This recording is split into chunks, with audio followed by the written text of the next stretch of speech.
Unit 13. Listening. Page 67. Exercise 3. You just mentioned just now that you started off as a professional classical singer. Yes. When did you start your singing career?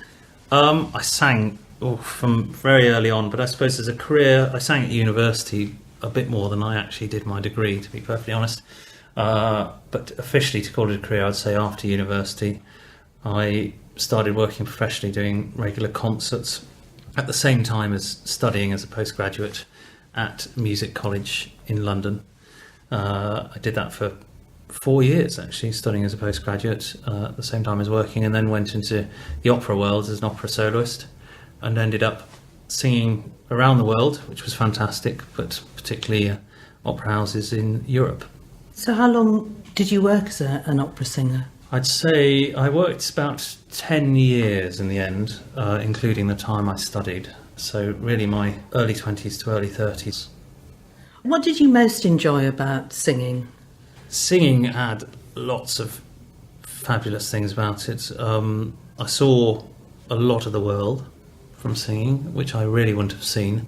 Went on tours all over the place, and that was fantastic. And also I got to meet lots of people. Every couple of months I would be starting a new opera, completely different set of people who you had to work very intensively with for a few weeks.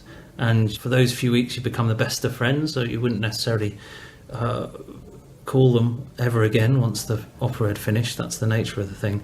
But no, I think that's it, meeting lots of people and getting to see lots of places. And was there anything that you didn't particularly like about it?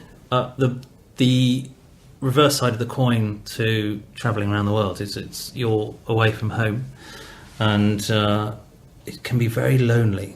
And what made you finally decide to change course and work at Fortbridge? I mean, did you actually go out looking for it, or did it come to you? It came to me. I had a quick transition. I decided to stop singing without actually deciding what I wanted to do, and did a couple of years in the wine industry, strangely enough.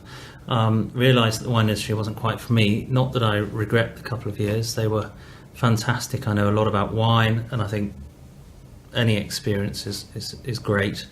And then Bill Camry, the managing director of this company, came up to me and wanted somebody he could trust to open his London office, and we talked about it, and I decided to jump in feet first. It was a bit of experimental because I didn't really know the industry, and it was a very steep learning curve, but it's been well worth it.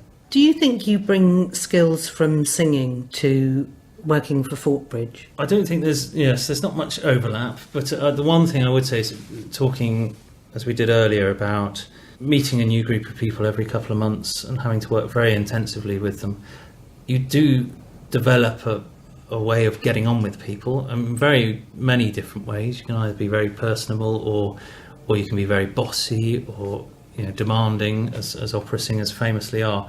But I think I brought those skills of getting on with people, but also knowing the moments when you need to put your foot down and say, no, this can't happen, or no, I don't feel comfortable with that. Those are hard life skills to attain, I think, sometimes, and definitely hard ones to balance.